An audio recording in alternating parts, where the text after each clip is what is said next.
Hi there, I'm John from CNCROI.com, and today we're going to make a really large custom live edge house number sign.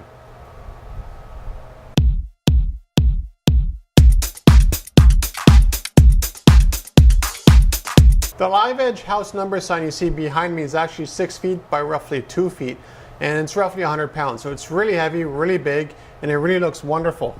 If you're wondering where that contrast comes from, that's actually a black paint fill that I applied to the live edge after we laser, or actually in this case here we didn't actually laser engrave it, we actually put it through the CNC router, which is laying on right now. The reason why it's laying on the router is because it's really heavy and it's kind of hard and awkward to carry around to show you video wise. So just putting it here behind me so you can see what it looks like. This thing here is probably one of the bigger house number signs we've ever made here at CNC ROI. And the nice thing about this sign is no matter how far you are from it, you can really see it really clearly. In the video here, the camera is roughly about 8 feet away from it, and you could very easily see it compared to some of the smaller house number signs that we usually make, which are roughly this size to about this size.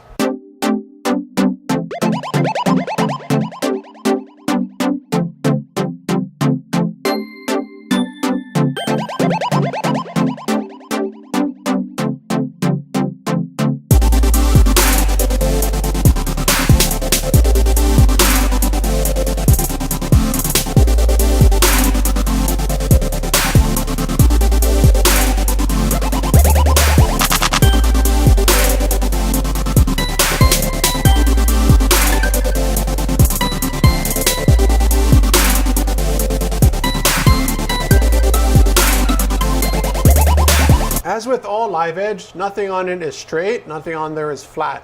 So the first process to making a custom house number sign like this is actually to make one of the surfaces flat. Generally we make both surfaces flat, but in this case here the customer wanted just to have one surface flat because the other one goes up against a wall, so it doesn't really matter to them whether it's flat or not. And the reason why I want this to be totally flat is for two reasons. Number one, I want to clean up the surface of it. I'd flip it around to show you, but it looks like a live edge that's been out in the field for a while, and that's fine. But the problem is you can't really see the grain, you can't really see the surface, it's just sun bleached and so forth. The other reason why I flatten the top is because I'm going to do some V carving, which is what I did here. And basically what that means is you have a drill bit like this, let's say for instance, and you're going through the wood like this.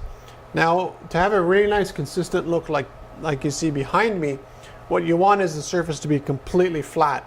And the reason for that is because it will always be the same depth when it's going through the board. If it's uneven like this here, it will be deeper here and not as deep here. And that causes a couple production issues such as breaking a bit. Also visual and aesthetically, when you're looking at it, it looks kind of weird, it looks kind of wavy because the depth sort of follows, the depth is always the same depth, but the surface is always a different height. So it just looks really, really weird.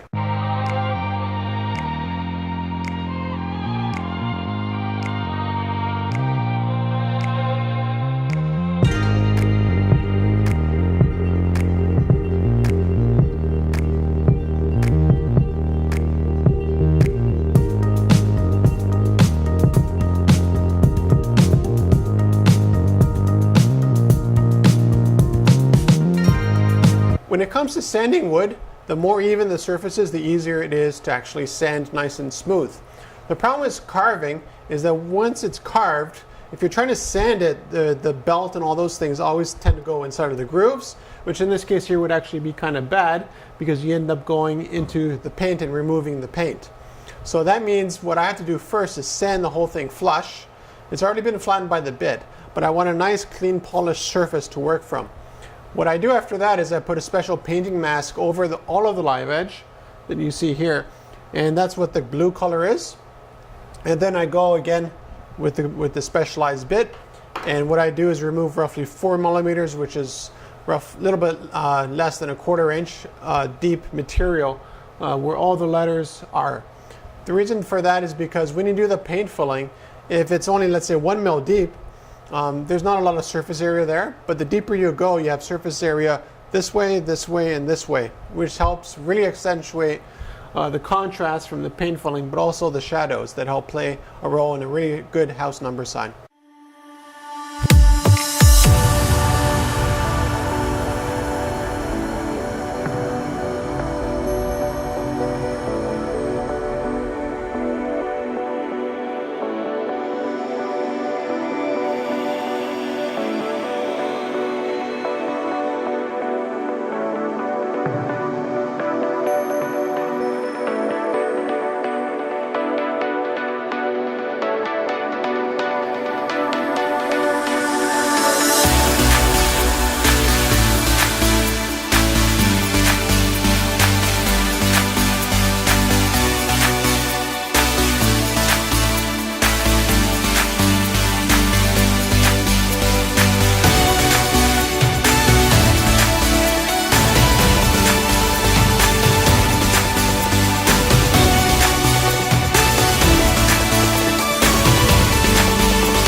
the tough parts about paint filling wood is that you never actually see the finished result until everything is done and you can't reverse it anymore. What I mean by that is that, let's say I did some paint filling for the L here, and for some reason the paint seeped through the wood, which does happen sometimes. Now there are precautions that I can do to avoid that happening, but it still happens every once in a while. I won't notice that until the whole project is done and dry a day or two later on down the road. So when it comes to the masking, the first time I get to see this is actually when I remove the masking, because before that the masking is covering the entire surface of the area, and whatever is not covered by the masking is painted, in this case here, black.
Every part of this sign can be totally customized, from the font to the paint filling to, of course, the live edge. If you wanted Corian or you wanted cedar or you wanted whatever you want, we can make it here for you in the shop.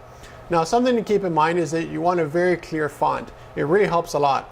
Some people like very, very ornamental fonts that are very hard to read, and you have to imagine if you're looking for a house and you see, that the house number sign, and you have trouble reading it when it's in front of you here, it's going to be even harder to read it when it's very far away.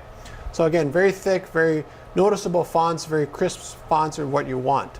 So if you're looking for a house number sign, any material, any size, any shape, any imagery that you want on it, contact me at CNCRI.com.